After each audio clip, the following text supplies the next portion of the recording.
നൗഫലെ IPS ഓഫീസറായിരുന്ന Annamalai നമ്മൾ നോക്കുമ്പോൾ സിംഗം അണ്ണാമലൈ ആയിരുന്നു. പക്ഷേ അദ്ദേഹത്തിന് BJPയുടെ ഈ ആദ്യ പ്ലോട്ടിൽ ഏതായാലും സിംഗമായിട്ട് പോയിട്ട് എന്നും ചെയ്യാൻ കഴിഞ്ഞില്ല.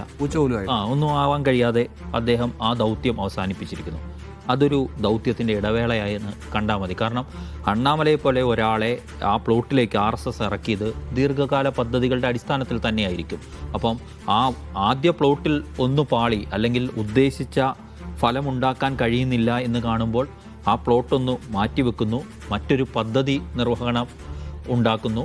അതിലൂടെ ഒളിച്ചു കടത്തുക എന്ന് പറയുന്ന RSSൻ്റെ എല്ലാ കാലത്തെയും ബൃഹത്തായ പദ്ധതി, അവർ ഏറ്റവും വിജയകരമായി എല്ലാ കാലത്തും നടത്തിയിട്ടുള്ള പദ്ധതി, ആ പദ്ധതിയുടെ മറ്റൊരു തലമായി മാത്രമേ ഞാനിതിനെ കണക്കാക്കുന്നുള്ളൂ. നമ്മൾ അങ്ങനെ കാണേണ്ടതുള്ളൂ. കാരണം അതിനിപ്പം ഇട്ടിരിക്കുന്ന പേര് ചിലപ്പം വലിയ വലിയ പേരുകളൊക്കെ കൊടുക്കുന്നുണ്ടാവും. വി ദ ലീഡർ ഫൗണ്ടേഷൻ എന്ന NGO, അത് നേരത്തെ തന്നെ അദ്ദേഹം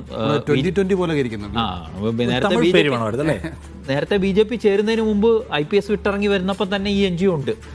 ഇപ്പം അത്തരം നമ്പറുകൾ ഒക്കെ പറഞ്ഞുകൊണ്ട് യുവാക്കളെയൊക്കെ ഒപ്പം കൂട്ടുക എന്നതൊക്കെ ആയിരിക്കാം ഉദ്ദേശിക്കുക. പക്ഷേ അപ്പോഴും ഒരു രാഷ്ട്രീയ പദ്ധതി മുന്നോട്ട് വെക്കേണ്ടി വരും. ഇപ്പോൾ പറയുന്നുണ്ടല്ലോ APJ അബ്ദുൽ കലാം ഇൻസ്റ്റിറ്റ്യൂട്ട് ഉണ്ടാക്കും, ആ ഇൻസ്റ്റിറ്റ്യൂട്ടിലൂടെ ഏറ്റവും പ്രാദേശിക തലത്തിലുള്ളവർക്ക് പോലും പരിശീലനം കൊടുക്കും. അപ്പോൾ എന്ത് പരിശീലനമാണ് കൊടുക്കുക?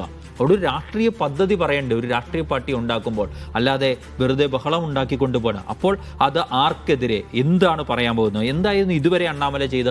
ദ്രാവിഡ കക്ഷികളെ, അവരുടെ ശക്തിയെ കുറയ്ക്കുക എന്ന നിലയിൽ അവർക്കെതിരെ കടന്നാക്രമണം നടത്തുക എന്ന പണിയാണ് ഇതുവരെ എടുത്തുകൊണ്ടിരുന്നത്. ആ പണി വിജയിച്ചിട്ടില്ല ഈ ഘട്ടത്തിൽ പോലും അണ്ണാമലയ്ക്ക്. അപ്പോൾ അടുത്ത പദ്ധതി എന്ത് എന്നാണ് അദ്ദേഹം ആദ്യം വിശദീകരിക്കേണ്ടത്. എങ്കിൽ മാത്രമേ അദ്ദേഹത്തെ വിശ്വാസത്തിലെടുക്കാൻ തമിഴ് ജനതയ്ക്ക് കഴിയുള്ളൂ. യെസ്.